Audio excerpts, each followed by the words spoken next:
Assalamualaikum warahmatullahi wabarakatuh. Ketemu lagi dengan saya Widya Novitasari. Pada kesempatan ini kita akan belajar tentang Teorema Pythagoras yang merupakan materi pada kelas 8 semester 2. Sebelum kita belajar bersama, ada baiknya kalau kalian klik like, comment, dan subscribe. Jangan lupa juga untuk bunyikan loncengnya sehingga tidak ketinggalan dengan apa yang saya share.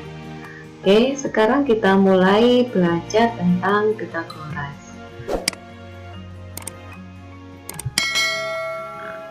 Sebelum ke Pythagoras, kita mengingat dulu sebentar tentang segitiga siku-siku, terutama pada pemberian nama sisi pada segitiga. Nama sisi pada segitiga bisa dinyatakan dengan dua cara. Yang pertama dengan menggunakan dua huruf besar. Apabila dua huruf besar, tinggal kita tuliskan ini sisi AB, ditulis dengan huruf besar ya. Kemudian sisi AC dan sisi BC. Untuk menuliskan dengan aturan satu huruf, kita menuliskannya dengan satu huruf kecil, di mana huruf itu tidak boleh sembarang kita berikan, tapi berdasarkan sudut yang ada di depan sisi itu. Misalnya di depan sudut A, ini ya, kita lihat ada sisi BC. Berarti di depan sudut A ini bisa kita beri nama dengan A kecil. Di depan sudut B ini ada sisi AC, atau bisa pula kita beri nama dengan sisi B kecil. Di depan sudut C ini ada sisi AB, ini bisa kita beri nama sisi C kecil sesuai dengan sudut yang ada di depannya. Nah, sisi yang ada di depan sudut siku-siku ini nanti jadi pedoman kita ya. Pada segitiga siku-siku ada yang disebut dengan sisi tegak. Sisi tegak itu ini sisi AC dan sisi BC. Di sisi tegak ini AC dan BC ini kalau ditandai dengan dia ada pada sudut siku-sikunya. Di depan sudut siku-siku ini ada sisi AB yang disebut dengan sisi miring atau hipotenusa. Pada segitiga siku-siku, sisi miringnya ini merupakan sisi terpanjang. Nah, ini harus kalian mengenali sisi miring pada segitiga siku-siku, karena nanti sangat bermanfaat pada saat kita belajar rumus Pythagoras. Oke, sekarang kita mengenali sisi miring itu. Sisi miring pada segitiga siku-siku itu berada di depan sudut siku-siku, dan dia merupakan sisi yang terpanjang pada segitiga itu. Di sini saya punya gambar segitiga siku-siku ABC. Sisi miringnya mana?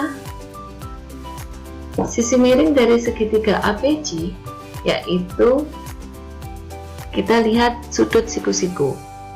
Karena sisi miring selalu di depan sudut siku-siku. Sudut B ini siku-siku, sehingga sisi miringnya yaitu sisi AC. Ini sudut B siku-siku, maka sisi miringnya ya ini. Sisi AC ini merupakan sisi miring. Kemudian gambar kedua, sisi miringnya yang mana? Untuk mengenalinya kita cari dulu sudut siku-siku, karena sudut siku-siku itu pasti diberi tanda ini. Tanda seperti ini merupakan tanda untuk sudut siku-siku. Berarti miringnya yaitu ada di depannya, yaitu sisi AB. Kemudian gambar ketiga, sudut siku-siku pasti diberi tanda. Nah, ini juga seperti tanda huruf ini ya, huruf L ini taruh di ini berarti menandakan dia sudut siku-siku, sehingga di depannya bisa kita kenali bahwa sisi C ini merupakan sisi miring. Karena sisi miring itu merupakan sisi terpanjang pada suatu segitiga, sehingga pada rumus Pythagorasnya hanya menjadi sisi miring saja nanti yang berupa penjumlahan. Nah, teorema Pythagoras ini hanya berlaku pada segitiga siku-siku. Diingat ya, hanya berlaku pada segitiga siku-siku. Pada segitiga siku-siku, kuadrat dari sisi terpanjang yaitu sama dengan jumlah dari kuadrat sisi penyikunya, atau jumlah kuadrat dari sisi-sisi tegaknya, itu juga boleh. Nah, kan sisi terpanjang itu merupakan sisi miring ini tadi, sehingga bisa dituliskan dalam bentuk rumus. Untuk segitiga ini ya, segitiga ABC yang digambar sebelah kiri, bisa dituliskan dalam bentuk rumus bahwa A kuadrat ditambah B kuadrat sama dengan C kuadrat. Sisi terpanjangnya itu sisi miring, kemudian merupakan jumlah kuadrat dari sisi penyikunya. Sisi penyikunya yaitu A dan B. Sehingga A kuadrat ditambah B kuadrat sama dengan C kuadrat. Ini masih C kuadrat, maka panjangnya C yaitu sama dengan diberi akar dari A kuadrat ditambah B kuadrat. Ini yang sisi miring, sehingga dia dijumlahkan. Bagaimana untuk mencari sisi tegak? Untuk mencari sisi tegaknya yaitu sisi yang terpanjang tadi dikurangi salah satu sisi tegaknya. A kuadrat dari sisi terpanjang dikurangi dengan kuadrat dari salah satu sisi tegak. Sehingga kalau mencari A, panjang sisi BC atau A, itu A kuadrat itu sama dengan C kuadrat dikurangi B kuadrat. Atau panjang A itu sama dengan akar dari C kuadrat dikurangi B kuadrat. Begitu juga untuk mencari sisi B. Sisi B yaitu akar dari C kuadrat dikurangi A kuadrat. Nah, ini teorema Pitagorasnya. Agar lebih paham, ini ada contoh. Di sini ada segitiga ABC, di mana AB itu sama dengan 8 cm, BC sama dengan 6 cm, dan berapakah panjang AC? Kita lihat, AC ini merupakan sisi tegak apa sisi miring? Ternyata AC ini di depannya sudut siku-siku, sehingga AC merupakan sisi miring. Sehingga rumus untuk AC yaitu akar dari jumlah kuadrat sisi tegaknya, itu akar dari AB kuadrat ditambah BC kuadrat, sama dengan akar dari 8 kuadrat ditambah 6 kuadrat. Kita kuadratkan dulu, baru kita jumlah. Jadi akar 64 ditambah 36 yaitu sama dengan akar 100. Akar 100 itu sama dengan 10. Jadi panjangnya AC itu sama dengan 10 cm. Ini ada contoh kedua. Contoh kedua ini diketahui segitiga DEF, di mana panjang EF-nya 9 cm, panjang DF-nya 15 cm. Ditanyakan DE. DE ini merupakan sisi apa? Sisi tegak apa sisi miring? Kita lihat sudut siku-sikunya di E, sehingga ternyata DF ini yang sisi miring. Maka yang ditanyakan DE ini merupakan sisi tegak. Nah, untuk mencari sisi tegak yaitu sama dengan akar DF kuadrat dikurangi EF kuadrat, atau akar 15 kuadrat dikurangi 9 kuadrat, sama dengan akar 225 dikurangi 81, sama dengan akar 144. Sehingga panjang DE itu sama dengan 12 cm. Ini tadi latihan atau contoh untuk menggunakan teorema Pitagoras, yaitu untuk menentukan salah satu panjang sisi dari segitiga siku-siku. Sekarang tadi kita ketemu ada 3 bilangan yang memenuhi persamaan pada teorema Pitagoras. Nah, apabila ini ketemu 3 bilangan asli yang memenuhi persamaan pada teorema Pitagoras, maka 3 bilangan asli tersebut bisa disebut triple Pitagoras. Triple Pitagoras ada banyak, di sini hanya saya contohkan 3 ya. Jadi ada 3, 4, 5, kemudian 6, 8, 10 seperti contoh pertama kita tadi. Kemudian ada 5, 12, 13. Selain ini masih banyak lagi. Ayo temukan lagi sendiri ya dengan mencoba-coba memasukkan pada persamaan teorema Pitagoras, sehingga ketemu banyak triple Pitagoras yang lain. Ini jarak 2 titik. Jarak 2 titik ini juga menggunakan teorema Pythagoras. Ya. Untuk menentukan jarak 2 titik, ini sama saja mencari panjang suatu garis, ya. Misalnya ada titik A. Titik itu selalu dituliskan dalam bentuk koordinat X dan Y.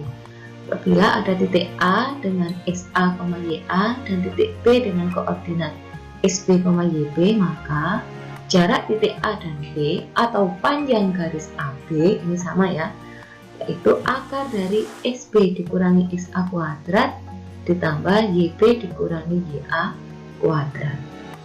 Oke, ada contoh di sini. Ada 2 titik, yaitu titik A 10,20 dan titik B 13,16. Tentukan jarak A dan B. Berarti di sini XA-nya sama dengan 10, XB sama dengan 20, XA sama dengan 10, maaf, dan YA sama dengan 20. Kemudian XB-nya sama dengan 13 dan YB-nya sama dengan 16. Kita masukkan ke rumus tadi. Maka XB-nya kita ganti 13, XA-nya kita ganti 10, YB kita ganti 16, dan YA-nya kita ganti 20. Ini ketemu 13 dikurangi 10, kemudian dipangkatkan 2, ditambah 16 dikurangi 20, kemudian dipangkatkan 2. Artinya 3 kuadrat ditambah negatif 4 kuadrat.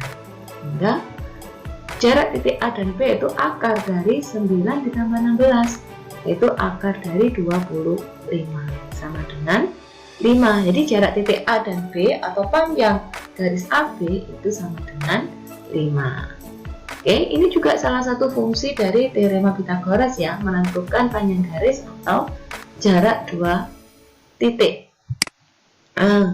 Ternyata rumus Pythagoras juga bisa digunakan untuk menentukan jenis segitiga, yaitu bisa segitiga siku-siku, segitiga lancip, atau segitiga tumpul.